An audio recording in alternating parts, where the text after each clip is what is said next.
Welcome. I'm so glad that you were joining me. You know what, I was reminded of something that happened recently. Someone reminded me of a conversation that I had with them nearly 10 years ago. They said, Priscilla, you said to me that you wished you had a camera so that you could record some great conversations you were having with really remarkable people so that you could share them with everybody. Well, now there's a camera, and you're the everybody that I want to share this conversation with. This is going to be a good one. You're not going to want to miss it. So pull up a seat and make yourself at home.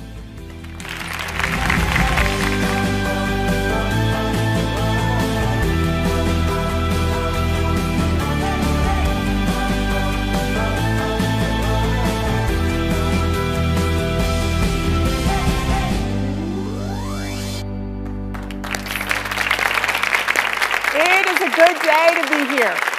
I am very excited today because we're going to be having a conversation that needs to be had, a conversation about second chances. I don't know about any of you, but I have needed second chances. Anybody in here ever needed another chance? Yeah. How about not just a second one, but maybe a third or, 50th chance in our lives to do things over and maybe have the Lord's grace kind of poured out over us for a brand new start. And this woman has a story like that. I've long heard about her. We've had mutual friends. We've been connected kind of, but I've never really had a sit down, deep, like for real conversation with this woman. And that's what I'm looking forward to. Even before she came out, we had an opportunity just to say hello. And, she started talking a little bit about herself. And I said, no, stop.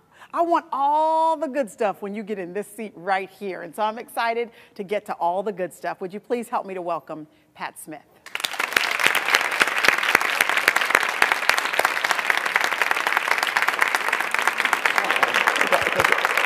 Y'all, finally.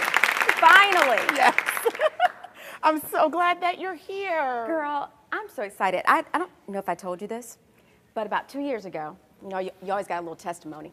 For my birthday, everyone kept saying, what do you want for your birthday? And I said, I just want to have lunch with Priscilla. Well, how about a television show instead? Yes! That's what I'm like, finally. Hey, God, you know what? He has way more in store for you than you could even imagine for yourself, okay?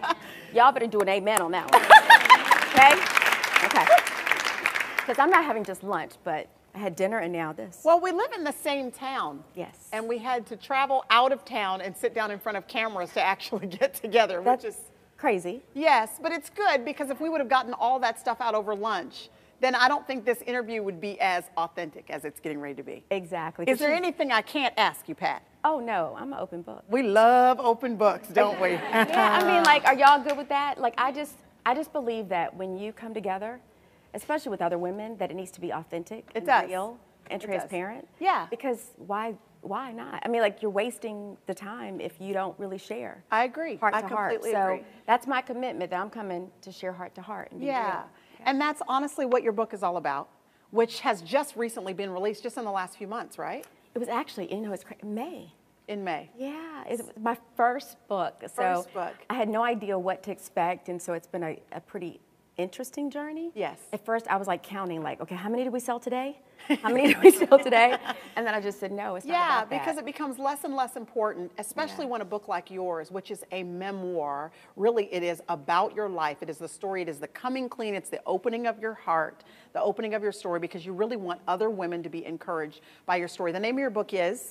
Second Chances. Second Chances. It's clear. Like, literally, I had two people from two different parts of my life said to me one time, your life represents second chances. Yeah, it does. So in the book, I took little nuggets of my life along with other women's stories and just kind of put it together to show how really God can take some of the most devastating, difficult, humiliating, shameful moments of your life and turn it around into something pretty awesome. All right, well, we got to start from, kind of the beginning so that we can all get the goods on your story. And by the way, you might know Pat's husband. Just a little, random guy named Emmett Smith, We got any Cowboy fans in here? Cowboy fans? Well, if he were just I'm in Titans territory, right? What am I thinking? I thought there were Cowboy fans everywhere, but I guess I was wrong. You all have a beautiful, beautiful family. Yes.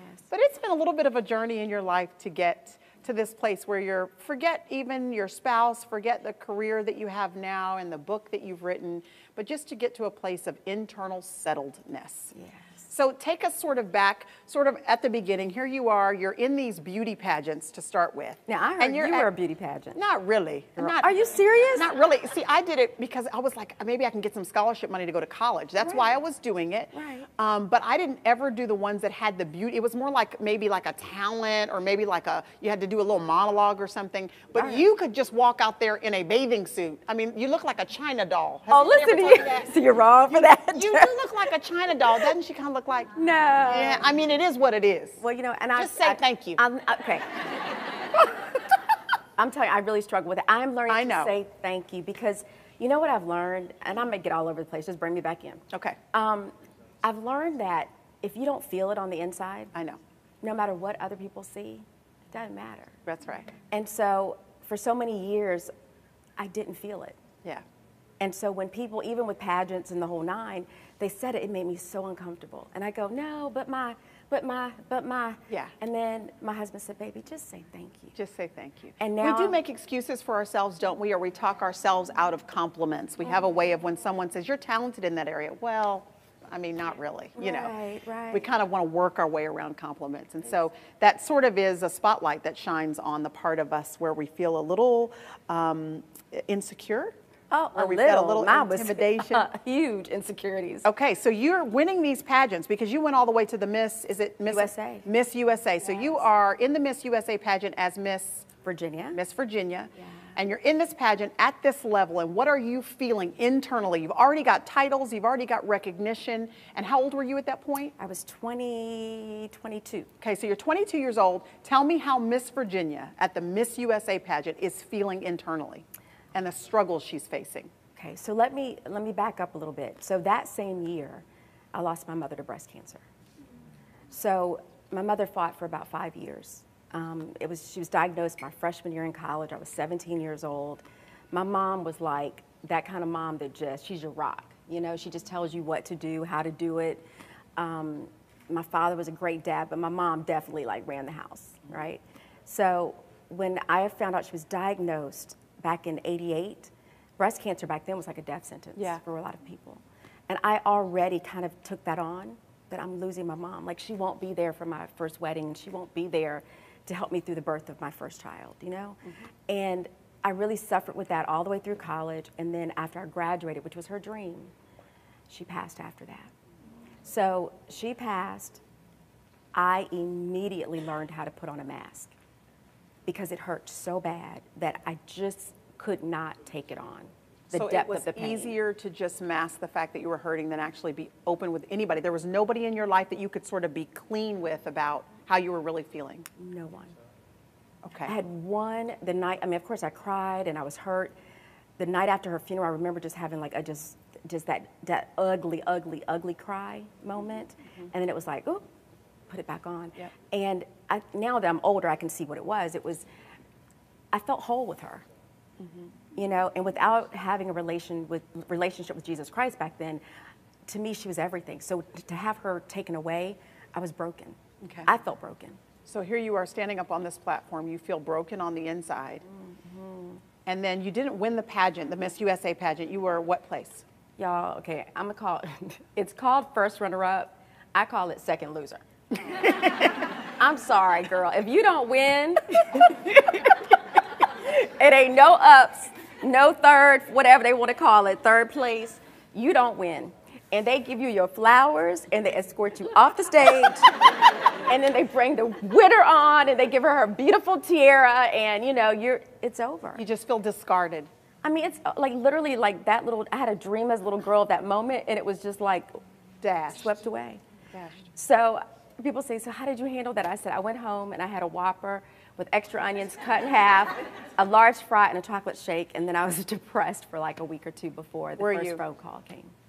And what do you mean before the first phone call came? What call? So I got a call because I thought my life was over. That was for me, it was like, okay, if I go to Miss USA, that will be my way to, because I always wanted to host a show like you're doing. I'm so proud of you. Well, you know, me and Oprah are on speed dial. Look, and the funny thing is, that's who I was like, oh, I want it, like when she's over, oh, I want her to hand that to me, you know? Yeah. And of course, I'm still waiting for the call. So I thought, back in the 80s, she was huge, and I thought, that's who I look to. Yeah. Because of the impact she had on people's lives. I just connected to that impact. So, of course, for me, it was like, this will be my way, because I'm from a small town in Virginia, Chesapeake, Virginia. Any Virginians in the house? Maryland, Virginia. Yeah, same thing. And so I just thought, this is my way out to LA or New York. And so I didn't realize I didn't have to win to still win, which is a part of second chances. Did y'all get that? You don't have to win to win. That's right. Yeah. Because you know what I've found, that sometimes the most frustrating little parts of our journey, what we would call interruptions, that often those are God interventions. Those are the little pieces of the puzzle he's throwing in if we'll just be open-handed and open-hearted enough and trusting enough in him to believe that if he's allowed this to pass through his fingers and into my experience, that means he intends to use this in some way for my good. You preach, girl. And his glory. See, yeah, he does. But it's hard in the moment, isn't it? Especially when you're 22. And you don't have a relationship. Yeah. I mean, I grew up in a very traditional church, Baptist church, and it was religion. It was traditions. And I didn't have the relationship to even think that way. Okay. And then with my mom now gone, and me putting on this mask that everything's okay, no one had the ability to pour into me. Yep. So I learned from that is that God will get you to a place where you'll finally break down, submit, and open your arms so then you can be poured into. And that happened for me after moving to Los Angeles. I signed with an agent who happened to just see the pageant. And thank God she caught me before I was off stage at the end. And she said, I want to represent you for hosting. So I'm like, really? And she goes, yes. I moved to LA.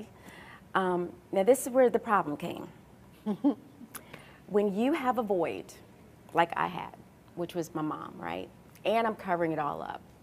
I didn't realize I had a void. So I was using ambition and goals to try to fill it. And also men, relationships. What's the next, what guy can help heal this pain?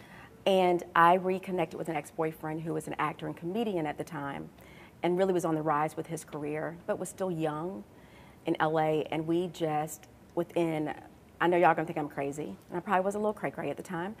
But we all have seasons of cray-cray. Cray-cray. Yeah. I don't think anybody's really crazy. I think we're all human, right? But I say cray-cray for fun. No, I think we're cray-cray. Okay, I was cray-cray. And I reconnected with this ex-boyfriend, and within a week we were engaged. And then within 9 months, we got married. Do you mind saying who this was? No, my ex-husband is Martin Lawrence. I don't know if y'all remember the Martin Show or Bad Boys or College Road Trip, Big Mama, the whole nine. I met him when he was doing the Martin Show and when he did the first Bad Boys with Will Smith. And it was, where everyone else would have thought, oh my God, this is Hollywood, this is a big deal, you're on sets. We were in such bad places that it was mutually a very abusive relationship. And it was tearing me apart on the inside as well as him. And we didn't know what to do or how to work it out. We, again, did not have a relationship with the Lord. We were not in church. And 3 or 4 months after our marriage, I conceived our daughter, who's now 20. And she's a junior. And talk about second chances. When this child was born into this cray-cray, I thought, my baby's gonna be cray-cray. And I felt so much guilt over that. And then when you look at her now, she's a junior at Duke University. That's awesome. Yeah, and she's doing great. So second chances, I just want to keep reminding you all as I share my story. And then, but the relationship got bad enough that one day I left. Yeah. That's when my relationship started with Christ. Yeah. I kept wondering, my parents were married for 30 years before my mom died. And so divorce for me wasn't an option. And I think we both would have stayed in there just fighting it out.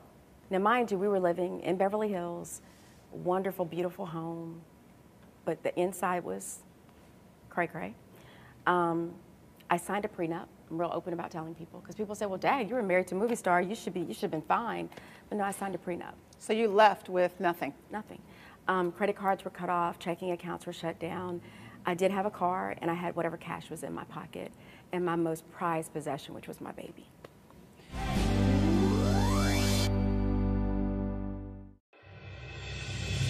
If you're feeling discouraged and defeated, If you're a bit overwhelmed or maybe even feeling undone, if you're wondering whether or not your future has any hope of victory, then listen, this Bible study is for you. Strongholds are torn down by the Word of God. Fortresses are dismantled by the Word of God. When you place faith in Jesus Christ, the righteousness of Christ is credited to your spiritual bank account. That you are the righteousness of God in Christ Jesus. I invite you to join me for a lesson in putting on the full armor of God. Our lives are going to be changed, yours and mine, because we're going to learn that we've got the victory in Jesus' name.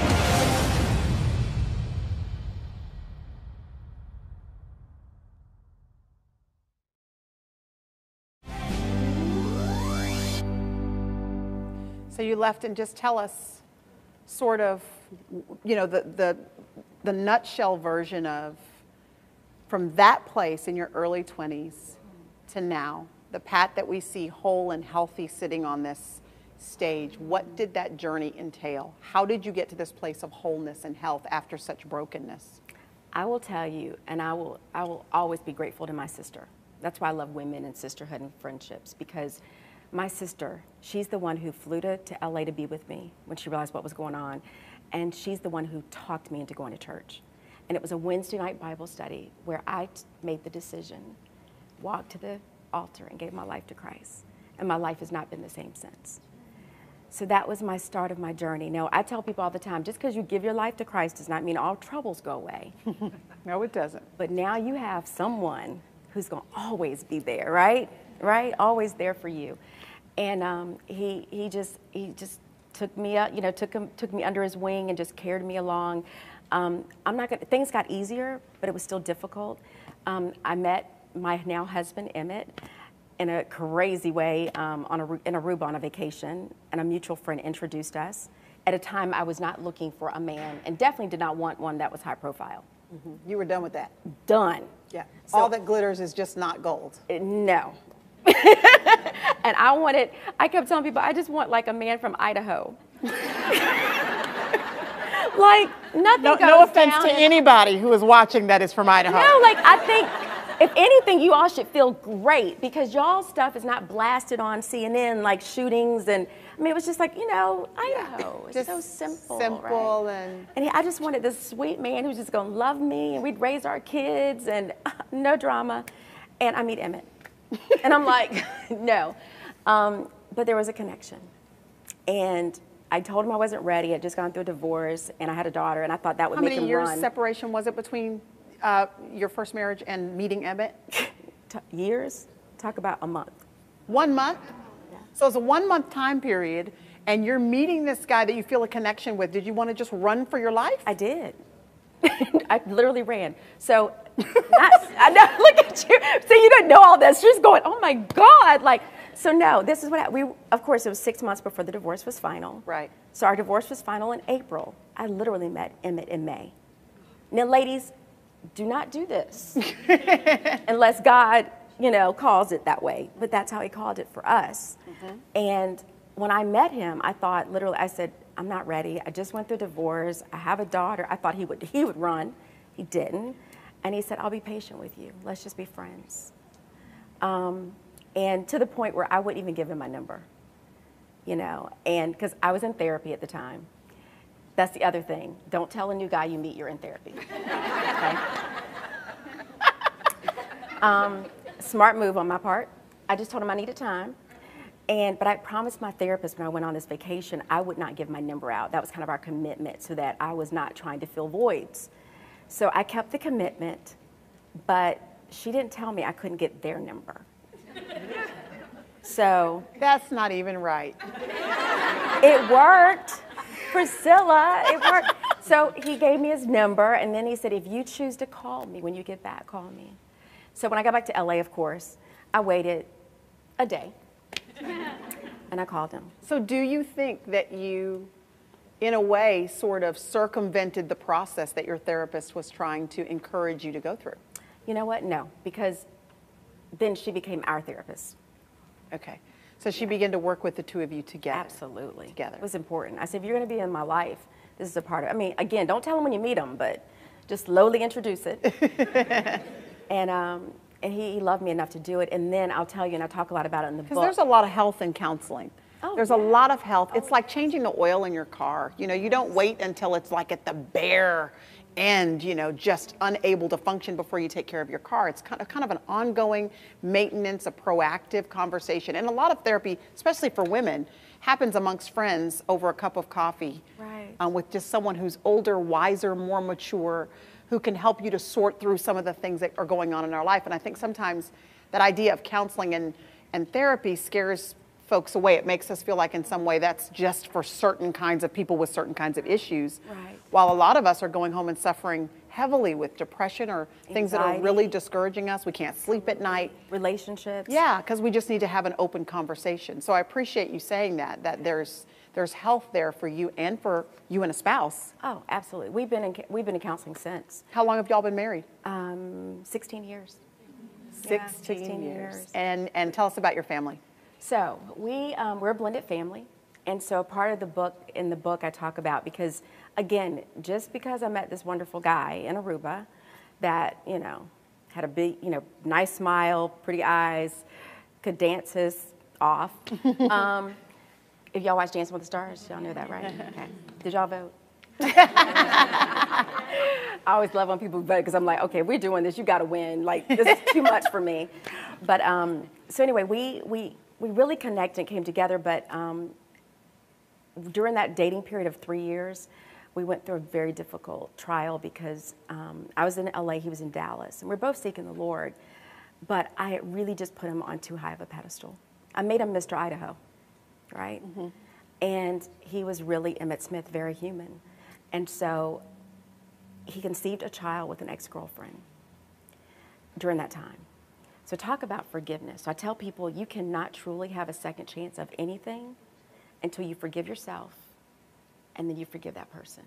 And it doesn't just happen automatically. It took years. So that's why I say therapy is... So that's why the dating for 3 years. Oh, yeah. Just really working through all of that. I didn't think I could handle it. And well, most women would think they can't handle that. I didn't think so I could what handle made you decide to forgive and continue to move forward toward marriage with this guy? Counseling for sure. And his commitment to me to say, you know what, I made a mistake. I'm so sorry to hurt you like this. I'm going to be committed to my daughter, and I'm going to be committed to your daughter, and especially to you as a wife. And you won't have to worry about this again. So you went into marriage fully trusting that No. you guys had gone through the work enough for you to trust enough to say, I do. Oh, I do, but we're going to still work on this. Mm-hmm. I mean, it took years, Priscilla, before I what could made actually, you, I'm curious about that. It just kind of floated away. And every now and then, I'll tell you, I mentioned Dance with the Stars. When he told me, now this is 7 years later. Mm-hmm. So I'm still like, I mean, I've gotten better, but it's still there. Yeah. And we're in church, and I love the Lord. It has nothing to do with that. When he told me he was doing Dancing with the Stars, I was like, oh no. You're going to be with this, like, what, cute little 20-year-old Cheryl Burke? Like, she is, like, fine. Like, I have had 3 kids breastfed. I mean, like, body is falling apart. And you want to do what? And he was like, babe, I promise it's good. It's going to be business. I'm like, it better be. Like, no, going to coffee. No, let's go have something to eat. Like, this has got to be business. Or I'm not going to be able to handle it. Yeah. And let me tell y'all, I struggled for 18 weeks. While he was doing this show. Because in my mind, I was having these Oscar-worthy motion pictures of him and Cheryl having this steamy affair. But no, he was just as straight and focused as he could be. Cheryl became my little sister. I mean, that's awesome. To the point where God turned it around again for a second chance, where when he went back to do the All-Star season, she would not go on stage until I prayed with her. That's great. The woman I was so scared of. Yeah. You know? So again, no, it didn't just happen. But I loved him enough, and he loved me enough that we were willing to work through it if it took a lifetime. And that's what I hear you saying as the common thread through this story, is that second chances come. They're available to all of us, but they do take work to maintain the newfound freedom that you've been given, or the newfound gift of whatever it is in this relationship, this opportunity to walk down this road in this relationship again, that the second chance is there, yes, but it takes work to walk in that thing that you've been given and to take full advantage of that. And you've done that because now, not only are you very intentional and purposeful about your marriage and about your own internal health. I happen to know that you have a great group of girlfriends that surround you. Like the bomb. Yes, that you all pray together regularly, you all connect, you all keeping each other accountable, and that you're vulnerable and open with. So you're doing the work of that, but you're also now doing the work of making sure that other women in particular feel encouraged about their second chances, right, and know the work that needs to go into their own path through your book. But what else are you doing? So this is so key. I don't know what anyone here is going through, but what I've learned, and you probably have too, is that typically our misery opens up the opportunity for ministry. Mm-hmm. You know, your pain turns into your passion. And over the series of all these, you know, these different, and I mean, there's more, it's in the book, but all these difficult situations and shame and low self-esteem and all the things that I struggled with, I realized that God was preparing me for something greater. Because during Dancing with the Stars, it wasn't just Cheryl, but I was just mad at him for being him. Mm-hmm. Like, I thought, wait a minute, I should be out there dancing. I was in LA, moved to Dallas, gave up my career, and now we're back in LA while you're dancing? Like, you're a football player. Like, you wanted to do construction and real estate. You know, this just doesn't seem fair, God. So you feel like you lost yourself a little bit there, and it was... Totally drowned. Yeah. I mean, totally got in the shadows, but it wasn't his fault. I allowed it to happen. Yeah. He never pushed me in the shadows. He never told me I couldn't pursue my dreams. But sometimes as women, we just tend to take on everything, right? And sometimes we will put our families and other people's needs before our own. And I just forgot about Pat. So one Sunday at church, Bishop Jakes, I'll never forget, said, I don't know what God's told you to do, but whatever it is, you need to do it. And it just resonated that God had already given me a plan and a purpose. And because I had my own mindset on what I had my mind on Oprah, and I couldn't let it go, I was missing all of these beautiful opportunities he had for me. And what were those opportunities that he was setting in front of you? What have you developed now? So it's called Treasure You. Treasure You. Yeah. Okay, tell us about it. So it started with a retreat with 20 women. 20 women who I knew were in the shadows of their husbands, struggling to find their passion and purpose, but needed a safe place. So I put together this retreat. Y'all, I was scared that nobody was going to come. And they came, and it was intimate, it was safe. There was a lot of crying, a lot of laughing, but a lot of healing. Mm-hmm. And from that, it just opened up to now. I mean, we sell out. I mean, it's, you know, hundreds of women, and it's one of the most amazing experiences for women. And from that, we now raise dollars to help women that were just like me, a woman leaving the house that needs a bridge. Yeah. You know, I didn't need. God was going to get me there, but I needed a bridge. I needed a girlfriend, and it was a girlfriend who took me and my daughter in, yeah, and said, you can stay here as long as you need to, and then until we moved into a hotel. So I'm now, like I call it the Cherie for people. It was my girlfriend Cherie Smith that did it for me, and so now Treasure You is that for other women. A bridge. I love that. I love that's a beautiful picture of sometimes folks just need bricks put in front of them so that they have a path to walk on, yes, to get to the place that is the next step on their journey. Like, girl, it's going to be okay. Yeah, girl, just somebody say it's okay. That's right. I got you. Like, you're going to be all right. You can stay here. What do you need? Yeah. Love on you. She took Jasmine and held her for me. That's what a lot of women need, just so they get on the other side. And you know what I appreciate about you is that I think sometimes that all of us have a tendency to look at other women, particularly women that are in high-profile situations like Miss Pat has been for most of your life. You've been in a situation where for some reason you've been high profile, and we'll look and see that and assume that there's no problems over there, either because she's beautiful or because she's won this pageant or because she's married to this guy or because she has this kind of career. We make assumptions about other women, and what I appreciate about you is that you have very steadily sort of begun to tear down that false veneer and to say, hey, just because I have this on my resume does not mean I'm whole on the inside. And you know, that's one of my messages now, because of course when I came out with this book, people are like, well, what do you know about second chances, right? And I said, oh, let me tell you. Yeah. And I started really just seeing the benefit in the fact that I am so transparent. Yeah, there's a lot of benefit. You know, I said, this is, you know, what we wear, what we do is one thing, but who we are is something different. Yeah. And I learned that. So I tell people all the time, I'm like, you know, like, I wear Chelsea. This is Chelsea. Is that... This is Chelsea. Yeah, her name is Chelsea. Her name is Chelsea. So the wig has a name? Oh, I have two. They have names. Chelsea, and then there's Chloe. Y'all, it's been the bomb, for real. I mean, it has taken so much stress off my life, trying to go get my hair done and keeping it up. It's been, girl, you should think about it. Really? I mean, you have beautiful hair, but it has saved my life. And really, like, I've saved so much money. Going to get your hair done and cut and colored, it's done. It's like I just put her on, and I get home, I take her off, I'm free. So I just put my bonnet on. It's the girl. That's if I don't say anything else to y'all, y'all go get y'all some Chelseas and some Chloes and free yourself. Free yourself. Get free. So all this is just stuff. It's fun. Like I was back there in the makeup room. You know, we're having fun. Yeah. But this is not who I am. This is just what we do. But this is not who I am. So like, I just think we all need to start being who we are. And then it glows from the inside out. So that's what it's about. That's what second chances are about. We just need to be free. Girl, get you a Chloe. Go ahead, girl. Let it all just, there you go, girl. Just let it all hang out. There you go. Look at her. Gorgeous. Look, oh, you are fine. Jerry, you got a beautiful wife, Jerry. Your wife is, look at him. He's like, I like that. Should I give her a name? Should I give her a name? I think that's Jessica. Don't you think, Jerry, is that good, Jessica? Oh, okay, hey, your hubby said it's good. Jessica and I want you to know that we're going to have a part 2 to this incredible conversation because we have to talk more about Treasure You. We need to know about your organization. And there's actually a young lady named Jessica. Oh, yeah, it's true. That we're going to be talking to.